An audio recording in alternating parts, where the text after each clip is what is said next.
Hello everyone! Welcome to my vlog. Today, I'm diving into something that's been on my mind a lot lately. Artificial intelligence. Is it really replacing us? Is it making the world better? Let's talk about it.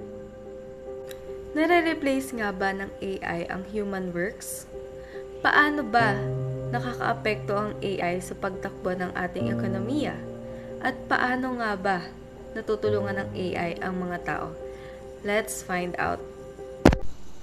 Te.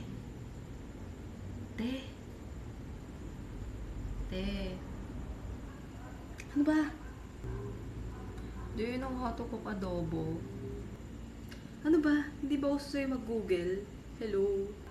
Kasi naman ikaw lang naman yung marunong magluto dito ng adobo. Sige na. Ikaw kasi yung marunong kaya sa'yo nagtatanong. Sige na nga. Tara na nga. A few moments later. Te, baka may alam kang bilihan ng pasalubong. Kasi bibili ko ng pasalubong, uuwi ako sa amin. Girl, dun sa may Bogart pasalubong. Girl, hindi ba uso sa'yo Google, Siri, hello? Malamang hindi naman ako magtatanong kung alam ko yun. Remember, not all works can be replaced by AI. May mga trabaho na kailangan ng empathy, creativity, and critical thinking na hindi naman talaga kaya ibigay ng AI. Aminin natin sa hindi, may mga bagay talaga na hindi kaya gawin ng AI, especially kung included dyan ang emotions natin. Hindi naman tayo kaya intindihin ng AI, di ba?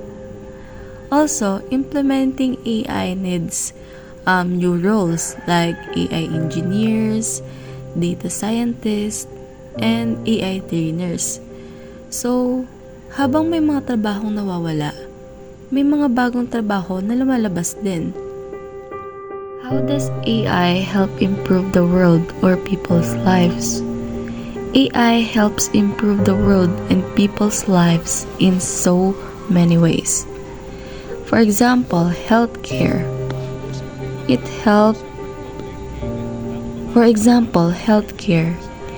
helps to detect diseases earlier and more accurately. AI is just a tool. Parang martilyo. Pwede mo siya gamitin para magtayo ng bahay, pero you can't use it para manakit. Ang problema kasi, tayong mismong mga tao.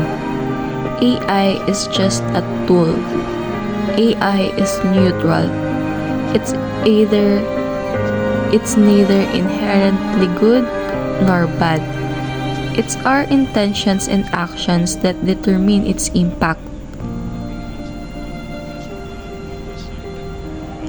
AI is powerful, like any powerful tool. It needs to be used responsibly. We need to educate ourselves about AI, address biases, and develop regulations to ensure it benefits everyone. Ang susi ay nasa atin kung paano natin kokontrolin at gagamitin ang AI.